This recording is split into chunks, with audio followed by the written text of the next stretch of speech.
هكذا لو كانت حكومتنا بقدر المسؤولية ما تجرأ البرابرة، ما تجرأ الغجر على شتيمة العراق. هذول مو عرب، هذول عمر بن الخطاب ودالهم موسى بن نصير قشهم، طب منا طلع منك شلون جارث بيل قشهم، مو ما لم يؤمنوا بالإسلام بالسيف، ما قاتلوا بالنعل، طق طق طق طق قبل ما موسى بن نصير مات، اجى طارق بن زياد ما تشوفه الا بالمغرب.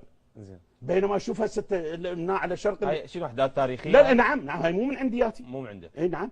بينما تجد هنا على بربر اللي قال كده جاهل، ما هو يعني بربر، بربر مش يعني برابره. صدقوا بقى لو في جزائريين بيتفرجوا عليا دلوقتي يمكن ما يعرفوش المعلومه دي. بربر نسبه الى بر بن قيس، احد قاده العرب اللي ذهبوا الى هذه المنطقه 1000 سنه قبل الميلاد واستوطنوا هناك، ونشأ منهم البربر نسبة إلى بر بن قيس. وقد حدث، اللي فيكم اتفرج على حلقات الأريوسية بتاعت قناة الناس، عمرو بن العاص رضي الله عنه وارضاه قبل أن يفتح مصر جاله وفد من قبائل البربر وقالوا قبائلنا مستعدة للدخول في الإسلام وفتح مصر معاك ونبقى في مقدمة الجيوش.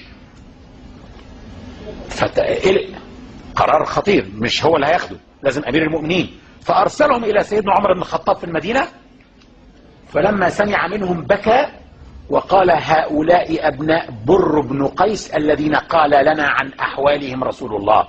البربر دول حموا رايه التوحيد، قاتلوا الدوله الرومانيه تحت شعار التوحيد 200 سنه، واقاموا دوله هزمت الدولة الرومانية واستولوا على أسطول الدولة الرومانية وأخذوا أجزاء من إيطاليا في يوم من الأيام. البربر دول منهم عارفين مين؟ مين اللي فتح؟ طارق بن زياد اللي فتح الأندلس، دول البربر. أجي أنا أسب الناس يقولوا أنتوا بربر أصلا؟ يا أخي أنت بتقول تبقى بربر، عيب عيب. إحنا لازم استخدمنا الجدال.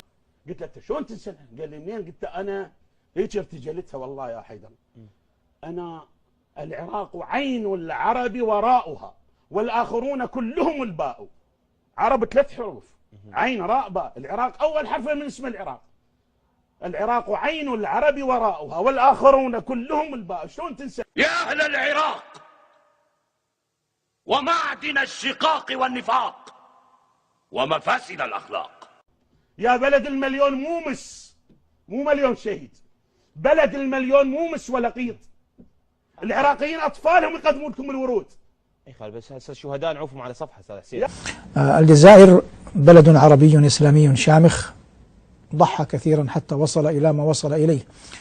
ننظر الى علمه المبارك فنرى البياض الذي يشير الى السلام، ونرى وفاء الجزائر لشهدائها الذين قضوا نحبهم من اجل ان ترتفع الجزائر وقد ارتفعت. فجاء اللون الأحمر.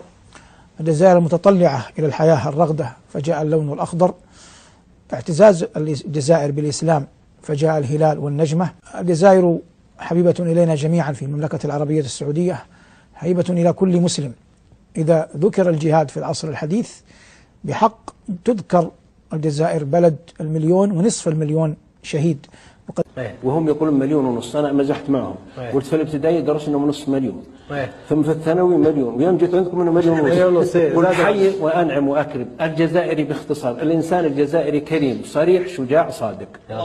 حي الجزائر واخطف في نواديها وابعث لها الشوق باديها قاصيها ودانيها. أرض البطولات حي الله مقدمكم كتائب البغي قد جزوا نواصيها. الله في وقفات لا تنسى. أنا بكيت في الجزائر 3 مرات، سالت دموعي. الجزائر ومحب لأهل الجزائر، وأشد على أيديهم لأنهم أبطال ولأنهم رجال. وقلت كلمات واضحة جدا، قلت لا يجوز الجزائر يكتر خيره.